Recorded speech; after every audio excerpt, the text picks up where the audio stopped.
Sa pagbibigay halaga sa religious freedom, women empowerment at inclusive economic growth, kaisa si House Speaker Faustino Bojidi III sa pagdiriwang sa Batasang Pambansa sa World Hijab Day at paglulunsad rin sa Halal Festival. Ang kaganapan ihatid sa atin ni Faith Santiago live. Faith?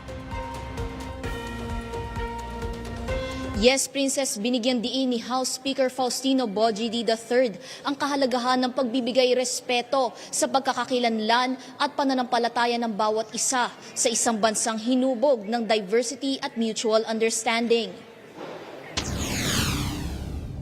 World Hijab Day is a reminder that identity deserves respect and that faith, when freely chosen and expressed, is a source of strength, dignity, and purpose.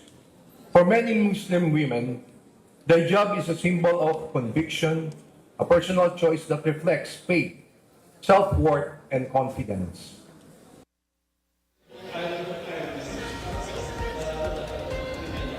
Yan ang naging mensahe ni House Speaker D sa pagsisimula ng 3-day celebration ng World Hijab Day at Halal Festival na inilunsad sa pagtutulungan ng Department of Trade and Industry, Department of Tourism, National Commission on Muslim Filipinos, Department of Science and Technology, Agriculture Department at ng Kamara.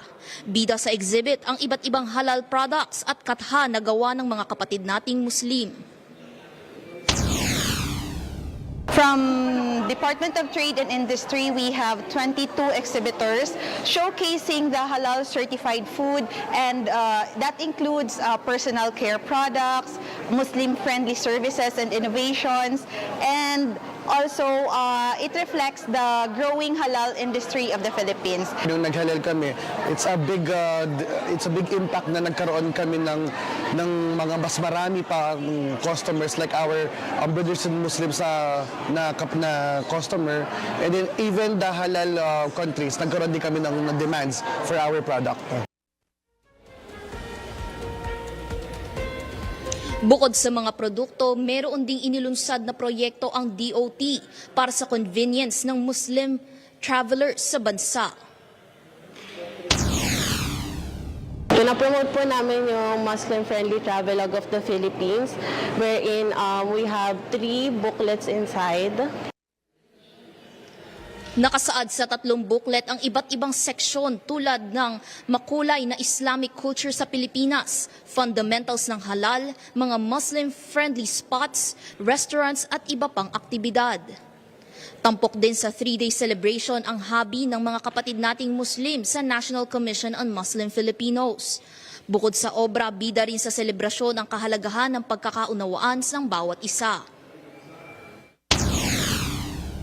Because a lot of violations of human rights is not about being cruel or evil, it's about misunderstanding or misconception. Like for example, on hijab, why they are wearing that. It is part of their agama, their Islamic deen. Because for a Muslim woman, you know, the face and only the hands are not private parts or juyubihin na. But we embrace diversity.